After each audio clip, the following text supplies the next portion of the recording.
খেলা হবে, খেলা হবে। 24 তারিখের পরে খেলা হবে। তুই তোর খালেদা জিয়া, তোর জামাত, তোর হেফাজত সব নিয়ে আমরা খেলবো। বাবা কথায় কথায় কয় কি খেলা হবে, খেলা হবে। বাহ, চিল্লাপাল্লা করছে না খেলা হবে। বাংলাদেশের জনগণ সারা দেনে 16 বছর বড় হয়েছে খেলা হবে। যেই পাবলিক চিন্তা করতেছে এর হাতে না খেললে তো এ তো গাড়ির উপর উঠবে। কথা বোঝেন না? পাবলিক যে খেলার লেগে যে রেডি হয়েছে এখন তো মাঠে পেলো আর নাই। পলাইছে শালারা দাড়ি কেটে পলাইছে। কথা কন কি রাজনীতির কথা বলতেছি? না না, আমি রাজনীতির কথা বলবো, আমাকে নিষেধ করে যে রাজনীতি করেন না, রাজনীতি করবো না। তবে কোরআনে যদি আসে আমি ইস্তেরি করে ধুয়ে দেবো। তাহলে এই যে বাংলাদেশের যতগুলি রাজনীতির দল আছে একটা হলো জাতীয় বেঈমান দল। কি দল? জাতীয় বেঈমান। কোন দল? জাতীয় বেঈমান কোন দল? জাতীয় পার্টি। জোরে কোন, কোন পার্টি? বলে 1 নম্বর জাতীয় বেঈমান জাতীয় পার্টি। ওর কথার সাথে কাজের কোনো মূল নাই। সকালবেলা এক কথা, দুপুরে এক কথা, সন্ধ্যার সময় আর এক কথা। এই ওই দল ব্যতীত বাংলাদেশে জামাত, বিএনপি যতগুলি দল আছে একেবারে নির্যাতিত ছিল। কথা কন। বেশিরভাগ বাংলাদেশের জামাত ইসলাম যারা করছে, যারা তাদের উপরে এমন চিরুনি অভিযান করছে যেন বাংলাদেশে টুপি দাঁড়িয়েও মানুষ যেন না থাকে। হিন্দু ছেলেকে বাইরে এসে দাঁড়িয়ে দেখে কোপাইছে।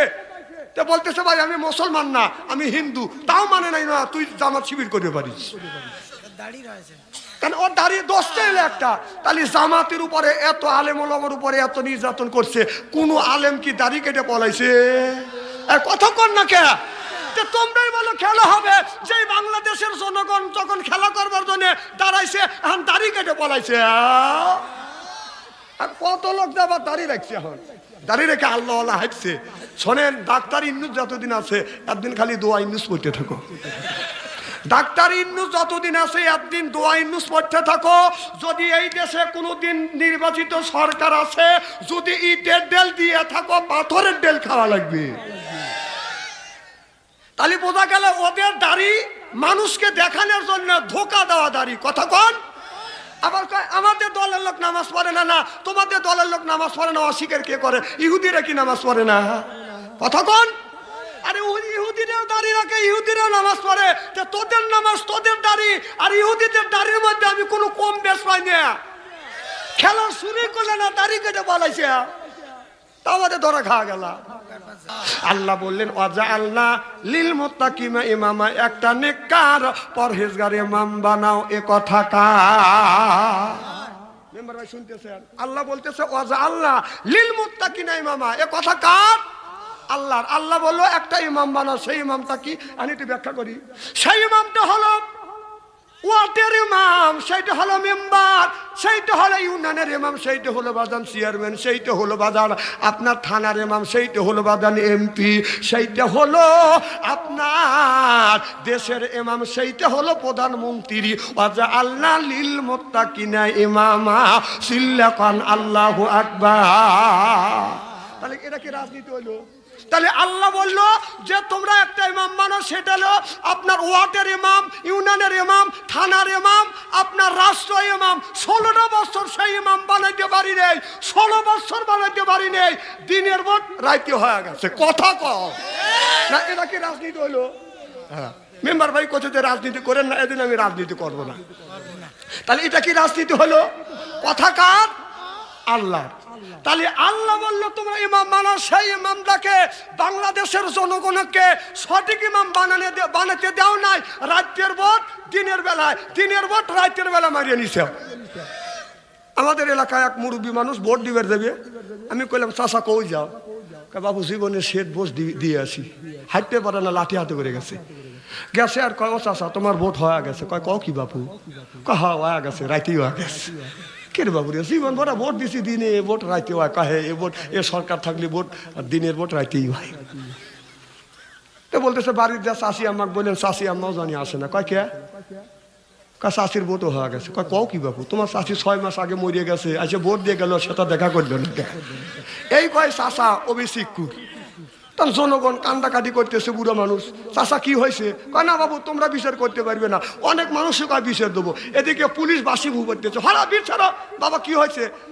আমরা পুলিশ কানা, তোমার কাছে বললে বিচার পাবো না। কয় আমরা আইনের লোক, আমরা বিচার করবো, কি হয়েছে কন? কা বাবা তালি বসো শোনো, আর 6 মাস আগে তোমার শাশি মারা গেছে, আইসা ভোট দিয়ে গেল, আমার সাথে দেখা করলো না কে? পুলিশ লাখে কাপড় নিয়ে চলে যায়। আহা হা, আমি কি রাজনীতি ওয়াজ করলাম নাকি? 16 বছর মানুষের হক, ভোট একটা ইমানের অঙ্গ, সেই ইমানের অঙ্গ সঠিক জায়গা প্রয়োগ করতে দেওয়া নাই, সঠিক জায়গা দিতে দেওয়া নাই। তোমরা বেহেশতে যাওয়ার লেগে বসে আছো। হ্যাঁ আমার ভাইয়ের আমার, এদিক তাকান।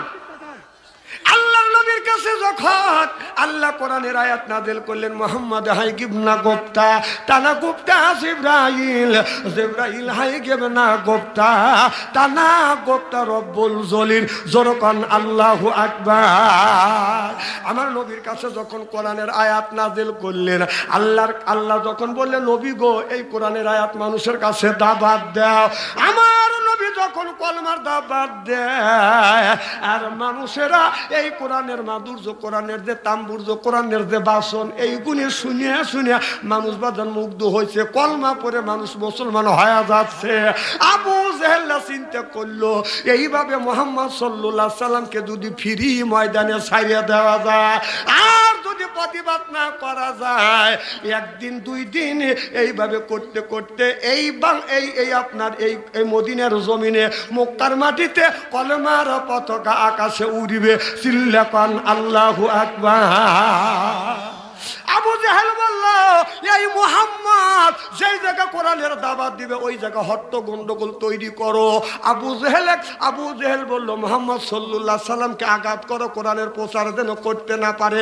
আবু জেহেল বলল লা তাসমাউ লিহাযাল কোরআনি ওয়াল গাউফি, এই কোরআন চলতে দেওয়া যাবে না, বলতেও দেওয়া যাবে না।